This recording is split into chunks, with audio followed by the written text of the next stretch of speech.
Oke, setelah kita memutuskan bahwa suatu kebutuhan pada proyek harus dipenuhi dari pihak luar, maka keputusan berikutnya yang sangat-sangat krusial adalah bagaimana bentuk kontrak yang akan kita gunakan untuk mendapatkan kebutuhan tersebut. Nah, dalam manajemen proyek, kontrak bukan hanya sekedar dokumen hukum, tetapi merupakan mekanisme utama dalam pembagian risiko antara pemilik proyek dan pihak penyedia. Nah, setiap jenis kontrak itu memiliki implikasi yang berbeda-beda terhadap biaya, jadwal, dan tentunya kendali proyek. Nah, jenis kontrak yang pertama ini, ya, fixed price atau lump sum, ini merupakan dalam kontrak ini ya, total harga itu disepakati sejak awal. Artinya, ruang lingkup pekerjaan harus sudah sangat jelas. Jadi spesifik serta kecil kemungkinan ada perubahan. Nah, jika di tengah jalan artinya ada terdapat kesulitan misalnya atau mungkin memakan waktu yang lebih lama, maka resikonya itu ditanggung oleh vendor, bukan oleh kita pemilik project, kan.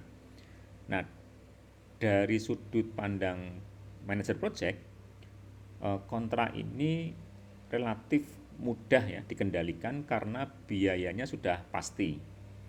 Contoh paling mudah misalnya pembuatan website profil perusahaan ya dengan fitur standar lah gitu misalnya.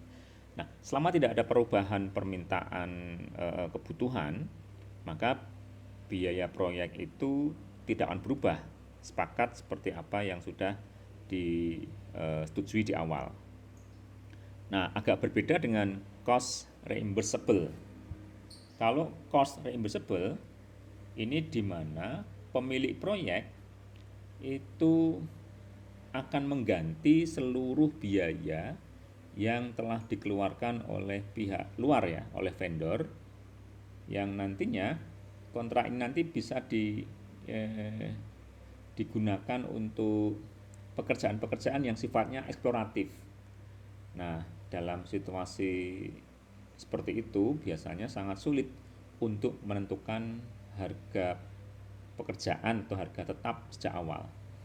Nah, konsekuensinya tentunya sebagian besar risiko biaya itu berada di pihak pemilik proyek.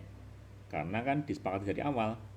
Artinya pemilik proyek akan mengganti seluruh biaya yang dikeluarkan oleh vendor. Nah, konsekuensinya memang berat di pihak pemilik proyek. Nah, namun sebenarnya kontrak ini menuntut pengawasan biaya yang sangat ketat dari manajer proyek. Contoh yang umum adalah misalnya proyek penelitian dan pengembangan teknologi baru misalnya, di mana produk atau hasil akhirnya itu belum sepenuhnya dapat diprediksi, masih dalam konsep pengembangan.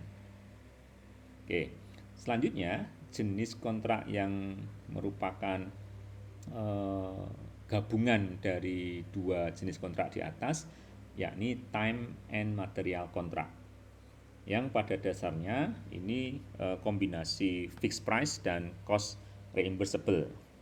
Dalam kontrak ini, pemilik proyek akan membayar vendor berdasarkan waktu pengerjaan yang telah dihabiskan serta material yang telah digunakan.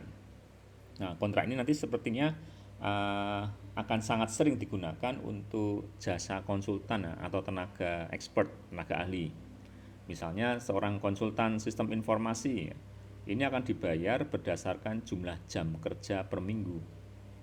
Terlihat kontrak ini fleksibel, tetapi jika tidak dikendalikan dengan baik, biaya proyek ada potensi meningkat secara signifikan. Dan jenis kontrak yang terakhir, yakni unit price contract, di mana harga kontrak itu ditetapkan per unit pekerjaan. Jadi pemilik proyek itu hanya membayar berdasarkan jumlah unit pekerjaan yang telah benar-benar selesai dikerjakan. Kontrak ini banyak digunakan dalam proyek konstruksi ya atau pekerjaan-pekerjaan yang sifatnya berulang.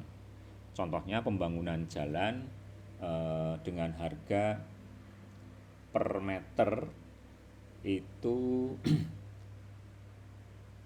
ya, pembangunan jalan harga per meter itu misalnya ditentukan aja 1 meternya dia 10 juta, maka sudah di akhir pekerjaan nanti diselesaikan berapa meter akan dibayar per unit meternya tadi. Atau pekerjaan input data misalnya dengan harga per entry-nya berapa. Resiko volume pekerjaan biasanya berada di pihak pemilik proyek ya, sementara harga per unit ya relatif stabil ya. Ya agak repotnya memang ketika volumenya memang bertambah, ya tentunya price yang harus dibayarkan cukup besar juga. Nah, dari beberapa tipe kontrak yang disebutkan, tentunya tidak ada ya satu jenis kontrak yang paling benar, tidak ada. Yang ada tentunya pilihan kontrak mestinya disesuaikan dengan tingkat kejelasan ruang lingkup, tingkat risiko, serta kemampuan dalam pengendalian proyek. Itu yang mungkin paling utama.